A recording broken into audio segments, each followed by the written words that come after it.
Say my name so my powers may flow through you. But I don't know your name, sir.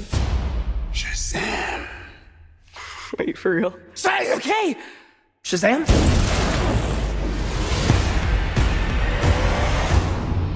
The films in the world of the DC Universe haven't exactly been smooth sailing from the beginning, but I would definitely say they've found their stride in these last few years. From standalone films like Wonder Woman and Aquaman, they're proving that taking a step back sometimes is the best thing to do. Shazam is the latest film to be added to this collection of movies, and while some may view it as incredibly cheesy, I believe the majority of audiences will find it to be an absolute blast, as I did. Here's why: when Shazam hits theaters, you should definitely seek out a screening of it.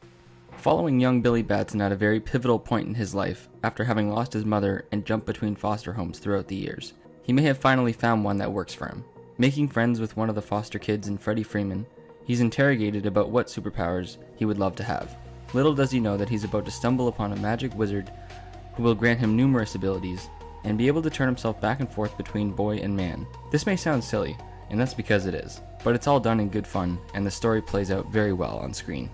When going into a film like this, you need to know what you're in for, otherwise you may find yourself cringing at the cheesiness of it all. Shazam embraces its cheese, and pokes fun at classic films that it's clearly borrowing from, and even pokes fun at the fact that this film even exists in the same world as movies like Man of Steel or Aquaman.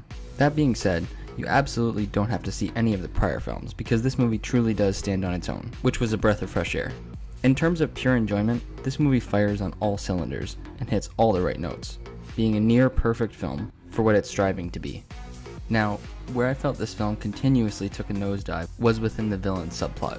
While Mark Strong gives his all here and commits to creating a great character, the certain characters around him and the burden that comes with the powers he has felt very strange and out of place in my opinion. His character wasn't utilized to its fullest potential. Aside from that, I really have nothing to complain about, but these things are very much present on multiple occasions throughout the movie, and I wasn't a big fan of them. The idea behind them was interesting, but the overall execution just didn't work for me. Overall, Shazam is a great comedic superhero flick with a few minor weaknesses throughout.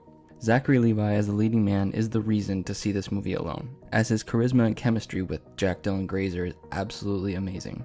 Aside from a few annoying aspects, there's so much to love about this movie. I had a blast with it, and I think you will too. I definitely recommend checking this one out when it hits theaters.